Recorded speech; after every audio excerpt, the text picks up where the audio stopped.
Hello and welcome to the programme. A Saudi teenager whose efforts to escape her family gained worldwide attention has arrived in Canada, where she's been granted asylum. Last week, Rahaf Mohammed Al Qanoun barricaded herself in a hotel room at Bangkok airport to resist deportation. The 18-year-old feared she'd be killed by her relatives because she had renounced Islam. Earlier, she arrived in Toronto, from where Neda Tawfiq reports. Rahaf Al Qanoun arrived with a smile as she took the first steps into her new life. Rahaf, how does it feel to be in Canada? She was escorted out by Canada's Foreign Minister, Chrystia Freeland, who was on hand to welcome her and to pass on flowers from one of Rahaf's supporters. So, everyone. After chronicling her ordeal on social media, she chose this moment, now safely in Toronto, to let another speak on her behalf. She wanted Canadians to see that she's here, that she's well, and that she's very, very happy to be in her new home, although she did comment to me about the cold. It's been a whirlwind journey for Rahaf Al Qanoun. It's extraordinary that just a few days ago she was an unknown teenager, and now she has commanded the attention of the world's media and reignited a debate about the treatment of women in Saudi Arabia. And I'm still in the room. Rahaf Al Qanoun had been trying to reach Australia by way of Thailand when her passport was confiscated and she was told she would be deported. The 18-year-old barricaded herself in an airport hotel room and sent out fevered tweets saying that she feared her family would kill her for renouncing Islam. I'm not leaving my room until I see UNHCR. I want asylum. Within a day, the campaign #SaveRahaf went viral, piling on international pressure. Thai immigration police initially said her case was a family matter, but reversed course and placed her in the care of the UN's refugee agency. After a review, UNHCR said she was a legitimate refugee. Her family has denied any abuse. She's a very brave... Saudi Arabia and Canada have been on bad terms ever since Ottawa criticized Riyadh's arrests of women's rights activists in a tweet months ago. Rahaf Al Qanoun's resettlement will likely exacerbate the already tense relations between the two countries. Neda Tawfiq, BBC News, Toronto. Earlier, I spoke to Besma Mamani, a professor of international affairs at the University of Waterloo in Canada. I asked her if already strained relations between Canada and Saudi Arabia would now get worse. Yes, but I would also say that, we've already hit rock bottom in many ways. I don't think there's much worse that can happen between Canada and Saudi Arabia. We've already had 16,000 Saudi students removed from the country. There has been a recalling of our ambassador and vice versa. We've seen trade ties almost dwindle to nothing as Saudi Arabia has prevented foreign investment from Canada. I mean, I don't know if there's much worse that it could get. And so in many ways, I think there's very little cost to this. And there's a huge upside in terms of the political reputation that this government is getting. Good news story for the Trudeau government at home when it's facing some challenges, and I'd say internationally as well. Well, you mentioned internationally there, but not many countries have been rushing to join or support Canada in its difficulties with Saudi Arabia.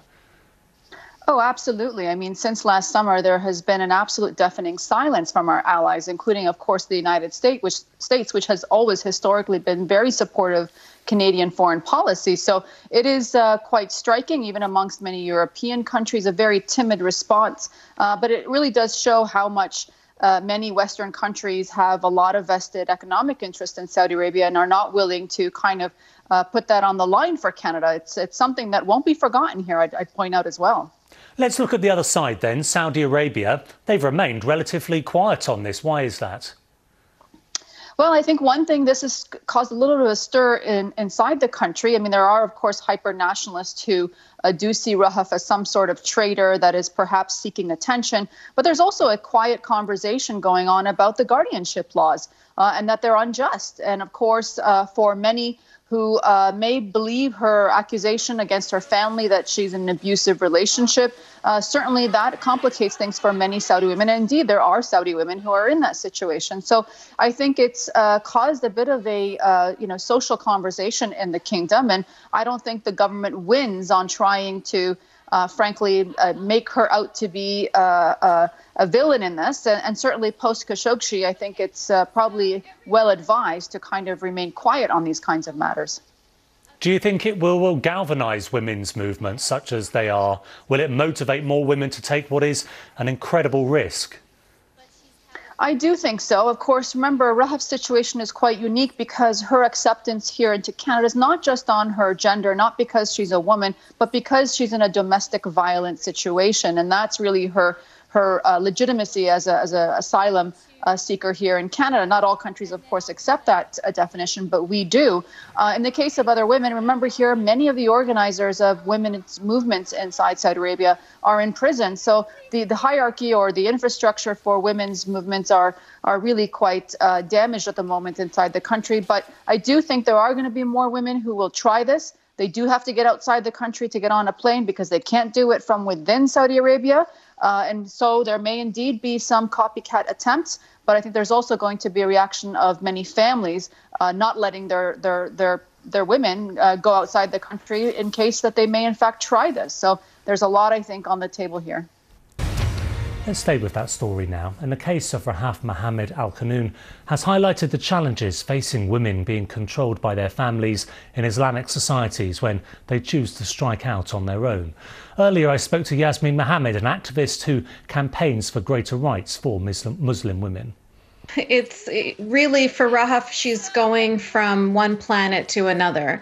In Saudi Arabia, she was wearing a abaya and a niqab. That means that she would cover herself completely in black, head to toe.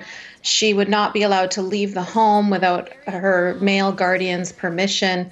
She wouldn't be allowed to go to school, go to work, get a bank account, go to the doctor. She wouldn't be able to do anything without her male guard allowing her to. So now in Canada, she's going to have all of these new freedoms, and it's going to take a while to get used to that.